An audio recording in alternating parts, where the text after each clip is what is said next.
Hello student, welcome back to another video. तो आज की वीडियो में हम आपके साथ डिस्कस करने वाले हैं सोशियोलॉजी के मोस्ट इंपॉर्टेंट क्वेश्चंस को जो आपके एग्जाम्स में आने वाली हैं।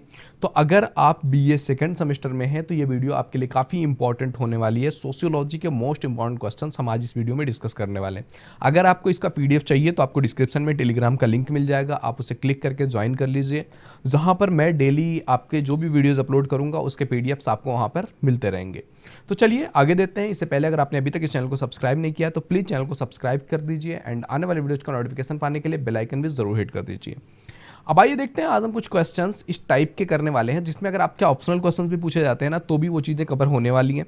एंड सब्जेक्टिव में कुछ शॉर्ट आंसर टाइप क्वेश्चंस हम आपके लिए करा रहे हैं। जैसे नगर को परिभाषित कीजिए।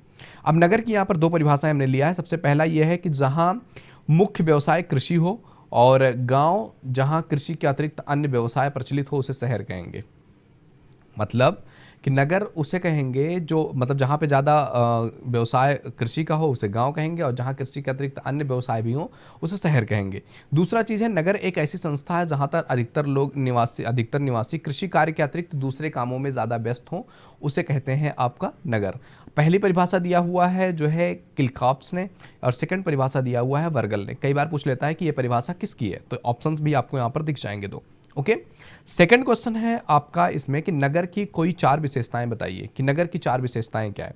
तो नगर की चार विशेषताओं में सबसे पहली चीज़ यही है कि समूहों एवं व्यक्तियों के बीच कार्यात्मक अन्योन्याश्रित, यानी कि जो काम है उनके बीच में बंटवारा। दूसरी चीज़ है अधिक जनसंख्या एवं अधिक जनघनत्व होता है नगरों में। संदेश वाहन के साधनों की बहुलता होती है जहाँ से संदेश वाहन आसानी से पहुँच सकता है। और चौथी चीज़ है प्राथमिक संबंधों का अभाव होता है। ओके, तो ये आपका सेकंड क्वेश्चन है। अब आइए बढ़ते हैं अगले क्वेश्चन की तरफ। थर्ड क्वेश्चन आपके सामने दिख रहा है कि नगरीय समाज की चार विशेषताओं के बारे में बताइए, कि नगरीय समाज की चार विशेषताएं क्या है। तो नगरीय समाज की चार विशेषताओं में सबसे पहला है कि जनसंख्या अधिक होगी, आर्थिक क्रियाओं का केंद्र है होते हैं ये। तीसरा, द्वितीयक संबंधों की प्रधानता होती है। एंड लास्ट है आपका सामाजिक समस्याओं का केंद्र होता है, कई सारी समस्याएं भी जन्म लेती हैं।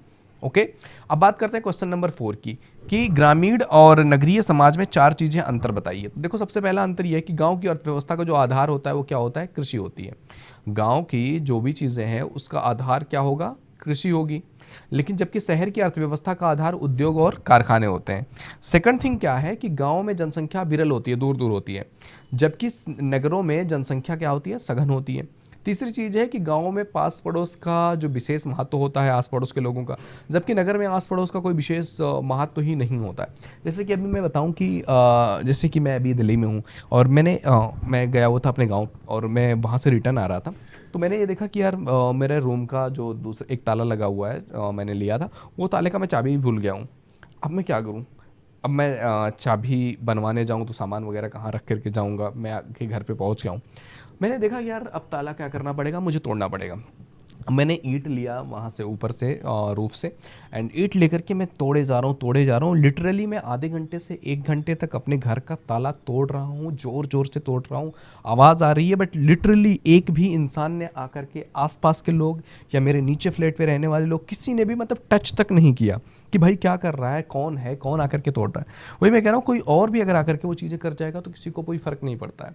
तो वही चीज़ यहाँ पर है कि आस पड़ोस का महत्व होता है, यहाँ पे आस पड़ोस का कोई महत्व नहीं है, कोई किसी का कोई केयर नहीं करता है। ओके, ग्रामों में अधिकांश संयुक्त परिवार पाए जाते हैं, जबकि नगरों में एकांकी परिवार की प्राथमिकता देखने को हमें मिलती है। ओके, इसको थोड़ा सा हाईलाइट को बढ़ा दूं क्या मैं, पतला आई थिंक दिख रहा है। ऑप्शन नहीं है क्या मेरे पास। ओके, चलो कोई नहीं, आगे बढ़ते हैं अगले क्वेश्चन की तरफ। फिफ्थ नंबर क्वेश्चन आपको यहाँ पे दिख रहा है। फिफ्थ नंबर क्वेश्चन कह रहा है कि ग्रामीण नगरीय अनुबंध की व्याख्या कीजिए।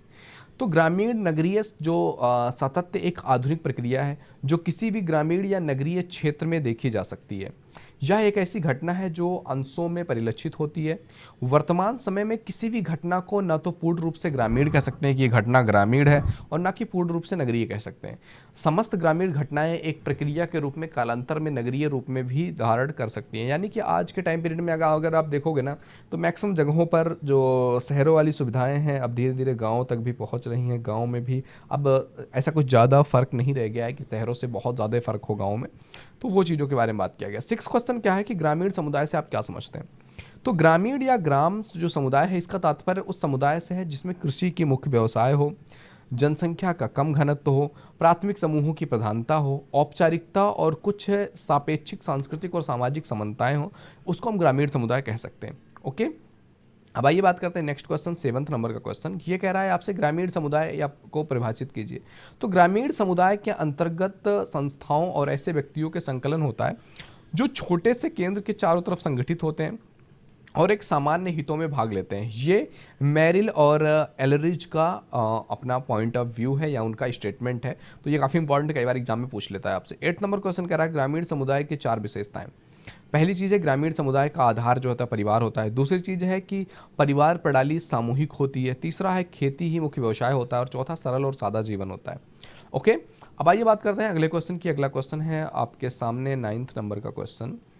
ये 9th नंबर का क्वेश्चन कह रहा है कि सामुदायिक भावना क्या है। ये क्या कह रहा है कि सामुदायिक भावना क्या है। आपका इसका आंसर हो जाएगा ग्रामीण समाज में प्रत्येक व्यक्ति की आवश्यकताएं एक दूसरे से की सहायता से ही पूरी होती है, कहीं ना कहीं एक दूसरे से जुड़ी होती हैं। तो आवश्यकता पड़ने पर गांव में परस्पर लोग एक दूसरे की मदद करते हैं। इसलिए एक गांव एक क्या होता है, पूरा समुदाय होता है, क्योंकि उसके सदस्यों में सामुदायिक भावना होती है, एक दूसरे के लिए जज्बा होता है। नेक्स्ट क्वेश्चन है आपके पास 10th नंबर का क्वेश्चन कि कस्बा को परिभाषित कीजिए। तो कस्बा एक संगठित समूह है जिसमें सामान्यतः प्रमुख जो व्यवसाय है वो कृषि क्रियाओं के विपरीत वाणिज्य और उद्योगों से संबंधित होने लगते हैं। नेक्स्ट क्वेश्चन है आपके पास 11th नंबर का क्वेश्चन कि रेटजल महोदय ने कस्बे की कौन कौन सी विशेषताएं बताई है। तो रेटजल महोदय ने पहली विशेषता बताई है कि कस्बे में व्यापार एवं उद्योगों की प्रधानता होती है, मकानों का केंद्रीकरण होता है। तीसरा, निवासियों की न्यूनतम जो जनसंख्या है वो 2000 से ज़्यादा होती है, तो उसे एक कस्बा कहा सकता है। अगले क्वेश्चन की तरफ बढ़ते हैं। अगला क्वेश्चन है आपके सामने, सॉरी हम कुछ ज़्यादा ही आगे हो गए क्या। अब बढ़ते हैं क्वेश्चन नंबर 12 की तरफ। ये आपके सामने दिख रहा है क्वेश्चन नंबर 12 कि कस्बों की 2 विशेषताएं बताइए। अभी हमने रेडजल के हिसाब से पढ़ा। आप देखिए, वे स्थान सभी स्थान कस्बे कहे जाएंगे जिनमें नगर पालिका, नगर निगम, छावनी, नोटिफाइड नगर क्षेत्र या इसके समकक्ष की इकाई हो। पहली चीज़ ये। दूसरा, जहां पुरुषों की कार्यशील जनसंख्या कम से कम 75% भाग कृषि के अतिरिक्त और दूसरे कामों में संलग्न हो। ओके, 13 नंबर क्वेश्चन है आपके पास, धार्मिक विविधता में एकता को स्पष्ट कीजिए। तो भारत विभिन्न धर्मों की जन्मस्थली है। हिंदू, जैन, बौद्ध, सिख धर्मों का उदय भारत में हुआ तथा इस्लाम और ईसाई धर्म जो है विदेशों से आए। ऊपरी तौर पर उन धर्मों में हमें भिन्नताएं दिखाई देती है, किंतु सभी के जो मूल सिद्धांत हैं उसमें काफ़ी समानता दिखाई देती है। तो इससे हम धार्मिक एकता को प्रमोट कर सकते हैं। ओके, अब आइए बढ़ते हैं अगले क्वेश्चन की तरफ। अगला क्वेश्चन है आपके सामने 14 नंबर का क्वेश्चन।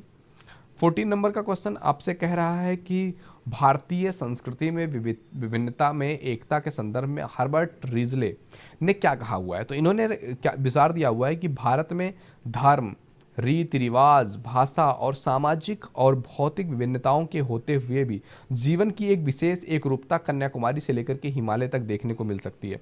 वास्तव में भारत एक अलग ही चरित्र और व्यक्तित्व है जिसकी अवहेलना नहीं की जा सकती है।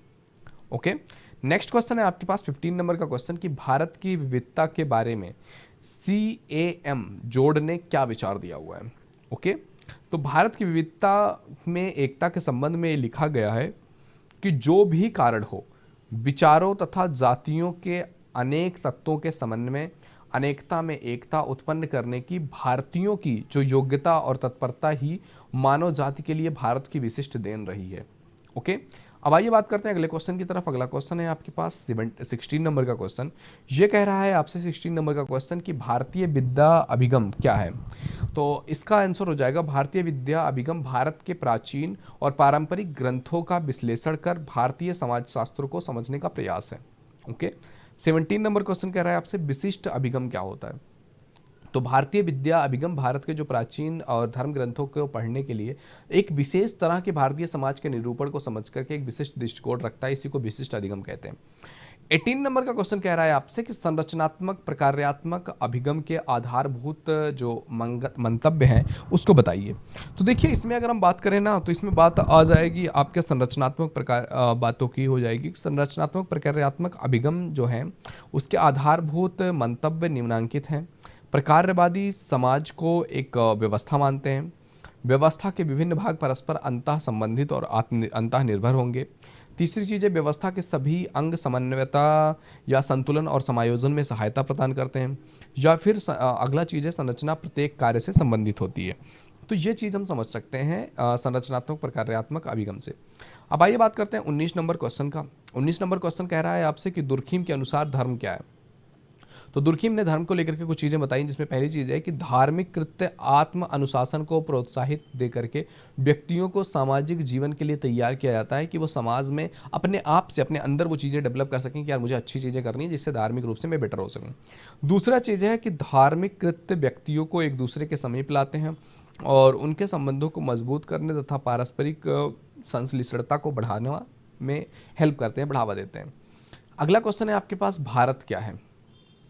भारतवर्ष क्या है, ये हमारा तात्पर्य विशेष रूप से ये है कि इस देश का नाम भारतवर्ष क्यों पड़ा, जो हिमालय से लेकर के हिंद महासागर तक विस्तृत महाद्वीप अर्थात भारत देश के नाम से विख्यात है। पौराणिक ग्रंथों के नाम पर ही इस देश का नाम भारतवर्ष रखा गया है, पड़ा है। ओके, अब बात करते हैं अगले क्वेश्चन 21 नंबर क्वेश्चन की तरफ। 21 नंबर का क्वेश्चन कह रहा है आपसे कि भारतीय विद्या अभिगम की दो सीमाएं बताइए। तो सबसे पहली चीज़ है ग्रंथों के समस्त अध्ययन के आधार पर कल्पना व धर्म है। दूसरी चीज़ है वैदिक काल से लेकर के स्मृति काल के समस्त ग्रंथों का आधार धार्मिक है, ना कि सामाजिक। इन ग्रंथों को समाजशास्त्रीय अध्ययनों के रूप में उपयोग में नहीं लिया जा सकता है। ओके, 22वां क्वेश्चन है आपके पास, जी.एस. घुरिये के अनुसार भारतीय विद्या अधिनियम का महत्व बताइए।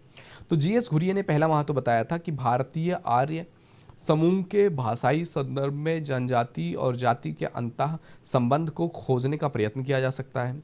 दूसरी चीज़ इन्होंने कहा कि भारतीय प्राचीन इतिहास और भारतीय ग्रंथों में जो संज्ञाएं हैं उनका और अवधारणाओं का निर्देशन किया जा सकता है, जो अवधारणात्मक तथा विश्लेषणात्मक दोनों अभिप्रायों के लिए उपयोग की जा सकती है। तो ऐसा जी.एस. घुरिये का मानना था।